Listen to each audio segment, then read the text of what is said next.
Radhe Radhe everyone, मैं श्रीतम यादव। आज आपका टॉपिक है एक्सपोनेंट। मैथ में आज आपका टॉपिक है एक्सपोनेंट। तो चलिए शुरू करते हैं। एक्सपोनेंट क्या होता है?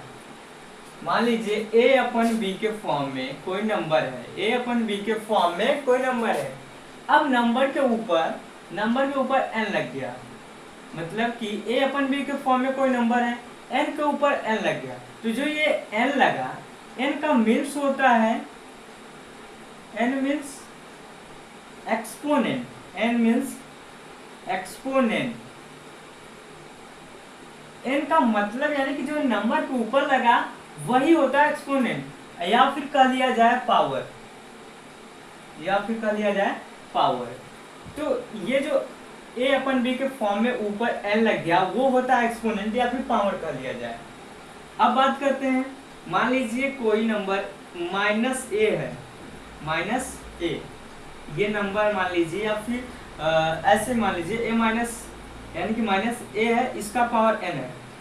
तो क्या करेंगे? उसके बाद हम करेंगे जब a अपन n कब होगा, when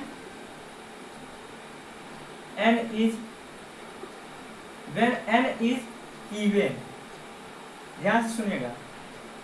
-n कब होगा? when n is odd। ये क्या है? -an है। तो इसको सॉल्व करने का क्या तरीका है? when जब, यानी कि a अपन n कब होगा, यानी कि ये प्लस में कब जाएगा? when n is even। जब आपका n जो है, यानी कि ये n वाला नंबर है जो इवन होगा, ध्यान से सुनिएगा, इवन होगा, तब क्या होगा? ये प्लस में चला जाएगा। जब आपका n वाला नंबर ओड रहेगा तब ये आपका निगेटिव में चला जाएगा, फॉर एग्जाम्पल -2 का पावर 4, -2 का पावर 4 ले लिया, छोटा सा ही लेंगे। -2 का पावर 2 ले लिया। अब इसको हम कैसे करेंगे? ये आपका 2 क्या है? देखेंगे 2 क्या है? Even number. इवन क्या होता है? जो 2 से डिवाइड हो जाए, तो 2 से ये डिवाइड हो जाएगा, यानी कि ये इवन नंबर है। तब ये क्या चला जाएगा? पॉजिटिव में चला जाएगा,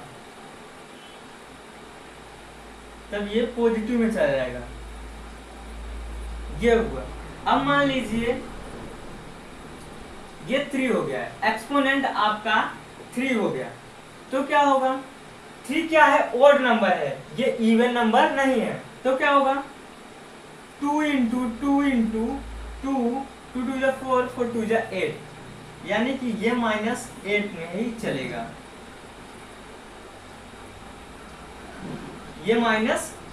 चलेगा, अगर ये इवन होता तो ये प्लस में हो जाता, लेकिन ये इवन यानी कि ओड में है, इसलिए माइनस में चला गया। अगली कदम के आगे बढ़ते हैं। अब बात करते हैं पॉजिटिव इंटीग्रल एक्सपोनेंट और निगेटिव इंटीग्रल एक्सपोनेंट, यानी कि पॉजिटिव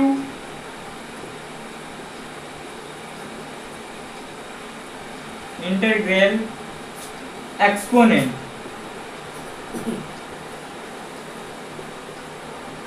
और दूसरा आपका रहेगा निगेटिव इंटीग्रल एक्सपोनेंट।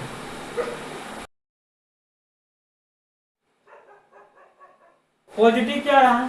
मान लीजिए a अपन b है, एक्सपोनेंट आपका क्या है? पॉजिटिव है। तो देन a अपन b n टाइम चलता रहेगा, यानी कि चलता रहेगा जितना आपका एक्सपोनेंट है, ये आपका हल होगा। अब जब बात करते हैं a अपन b, एक्सपोनेंट आपका माइनस में हो, n क्या हो? माइनस में हो। तो ध्यान से सुनिएगा, निगेटिव इंटीग्रल आप एक्सपोनेंट का जो आपका माइनस में एक्सपोनेंट है वो क्या हो जाएगा? b अपन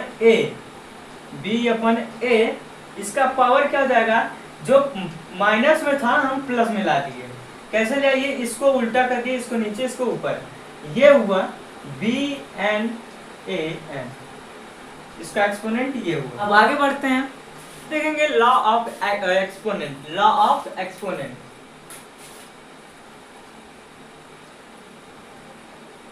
लॉ ऑफ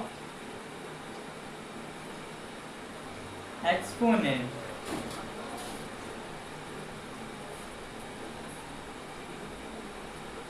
अब क्या पढ़ेंगे, लॉ ऑफ एक्सपोनेंट। पहला क्या होगा, मान लीजिए ए अपन बी का पावर m इंटू ए अपन बी का पावर n।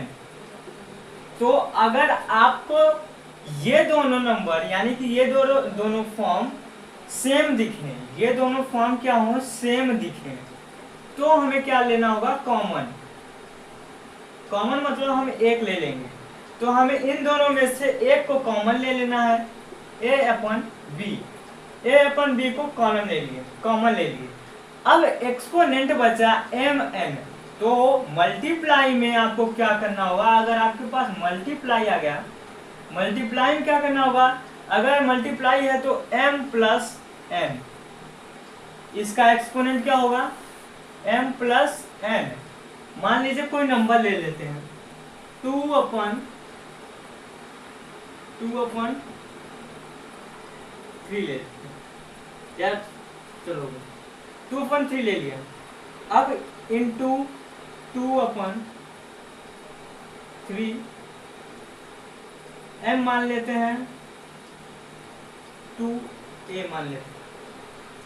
अब क्या हो गया, हमें ये दोनों यानी कि ये दोनों फॉर्म सेम दिखाई दे रहे हैं, यानी कि ये सेम दिखाई दे रहे हैं, तो हमें क्या करना होगा, इन दोनों इनको कॉमन ले लेते हैं। कॉमन ले लिए, कॉमन क्या लिए, 2 अपन 3 कॉमन ले लिए। अब क्या होगा, m प्लस n, यानी कि मल्टीप्लाई में क्या होगा, m प्लस n। तो m प्लस n यानी कि क्या करेंगे, 2 प्लस 1, इसका क्या होगा, 2 अपन 3 का पावर 3, 2 इंटू 2 इंटू 2 और 3 इंटू 3 इंटू 3। इसका क्या होगा, 2 2 जा 4 4 2 जा 8, 3 3 जा 9 9 3 जा 27। ये इसका राइट आंसर रहा, ये इसका राइट आंसर रहा। अब अगले कदम यानी कि लॉ ऑफ एक्सपोनेंट का दूसरा रूप, लॉ ऑफ एक्सपोनेंट का दूसरा कदम क्या होगा, मान लीजिए a अपन b m exponent m divide a अपन b m। अभी पहले में क्या था, पहले में था कि a अपन b यानी कि ये जो था चिन्ह जो था वो मल्टीप्लाई का था, लेकिन यहाँ पर क्या है, डिवाइड का मल्टीप्लाई है।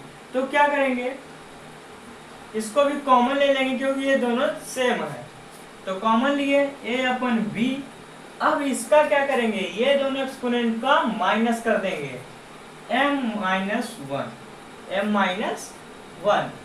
अब मान लीजिए कोई नंबर ले लेते हैं, 2 अपन 2 एक्सपोनेंट का m का मतलब हो गया, मान लीजिए 2 और डिवाइड 2 अपन 2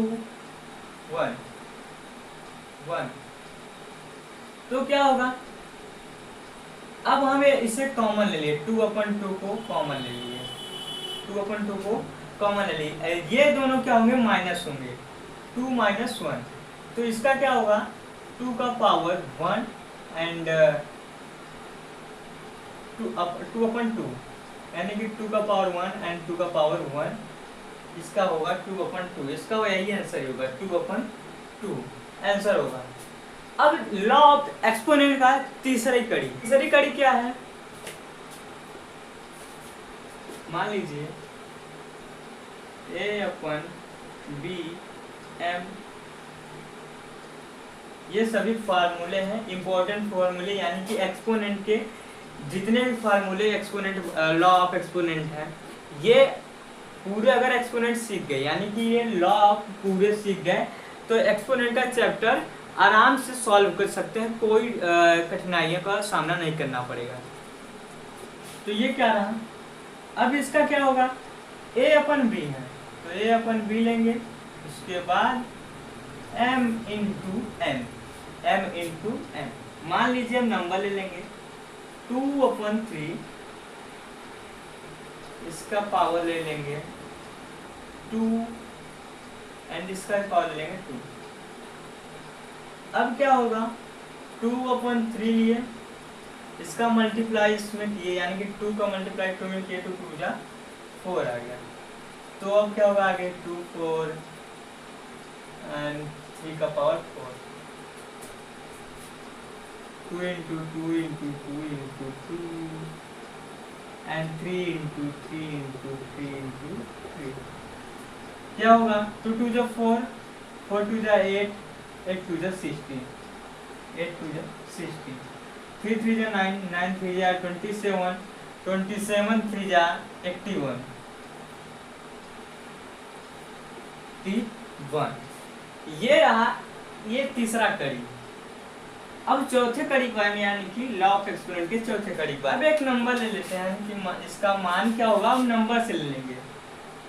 नंबर क्या लेंगे, 2/6 into 3/18 का पावर 2 ले लेते हैं। उसके बाद 2/3 का पावर 2 into 3/18 का पावर 2। उसके बाद ये कड़ी चलेगी, ये क्या होगा, 2/6 एंड 3/18, इसका पावर होगा आपका 2, 2/6 का पावर 2 एंड 3/18 का पावर 2। अब ये क्या होगा, 3 1 जा 3 एंड 3 6 जा 18, 1/6, ये हुआ 1/6, यानी कि यहाँ पे इसका डिवाइड आया 6, 2 1 जा 2 एंड 2 3 जा 6। ये कहा था 3/6, इसका पावर और इसका पावर, 3 into 3, 6 into 6, 9 36, ये आंसर है। पांचवा आता है आपका, यानी कि पांचवा a/b है और एक्सपोनेंट आपका माइनस में है। तो क्या करना होगा, जो b है वो अप में लिख देंगे और a क्या है डाउन में, तो ये पॉजिटिव में चला जाएगा। अब छठवां क्या होता है, छठवां आपका क्या है, मान लीजिए a/b का पावर 0 है, किसी नंबर में a/b का पावर 0 है, तो उसका आंसर होगा ओनली 1। a/b का पावर अगर 0 है तो उसका वैल्यू होगा 1। ये रहा लॉ ऑफ एक्सपोनेंट। अब बढ़ते हैं स्टैंडर्ड फॉर्म। स्टैंडर्ड फॉर्म क्या होगा, मान लीजिए हम एक नंबर ले लेते हैं 16,0,0,0,0, ये नंबर ले लेंगे। अब क्या होगा, यानी कि स्टैंडर्ड फॉर्म में लिखने के लिए सबसे पहले आपको देखना होगा इस तरफ से, यानी कि इस तरफ से पहला नंबर 1 के बाद यहाँ पे डेसिमल लगना चाहिए, यहाँ पे लगेगा 1/, उसके बाद 6, 0 नहीं लिखना है। उसके बाद आपको गिनना होगा ये कितने नंबर हैं, 1 2 3 4 5, यानी कि m into 10 का मतलब ये क्या था, अब 10 का पावर n है तो यहाँ पे 10 का पावर 5 होगा। ये आंसर है। कैसे होगा, 1 के बाद दशमलव लगाना है, दशमलव के बाद जितने भी नंबर हैं, अगर 0 नहीं लिखना है, नंबर बस लिखना है, 0 क्या होगा 10 में जुड़ेगा, तो 10 लिखिए, उसके बाद 5, यानी कि 1 2 3 4 5, डेसिमल के बाद नंबर जोड़ करके ये कर लीजिए। दूसरा भी समझा देते हैं, मान लीजिए 1 3 4 है एंड 0 0 0। अब क्या करना होगा, 1 के बाद डेसिमल लगाएंगे, 1 के बाद डेसिमल लगाएंगे और 3 4 लिखेंगे, 0 नहीं लिखेंगे। उसके बाद जब इस यहाँ पे मान लीजिए डेसिमल लग गया, ये जो नंबर हैं इनको काउंट कर लीजिए, 1 2 3 4 5, यहाँ पे इंटू 5, ये इसका आंसर है। अब यूजुअल फॉर्म क्या होगा,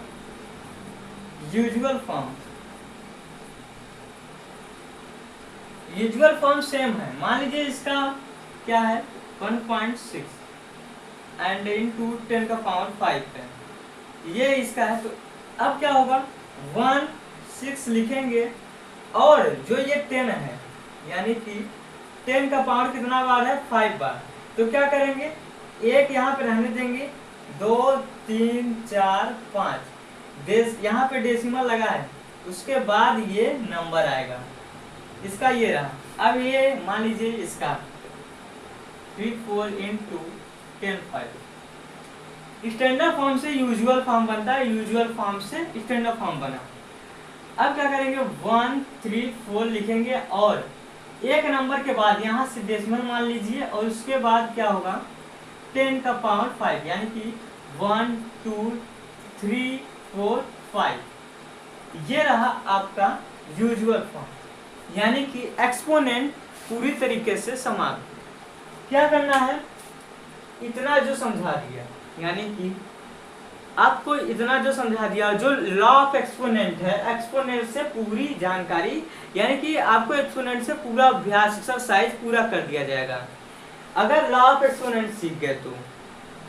ये रहा मैथ का एक्सपोनेंट। अगर आपको वीडियो अच्छी लगी तो सब्सक्राइब एंड लाइक जरूर करें। थैंक्स।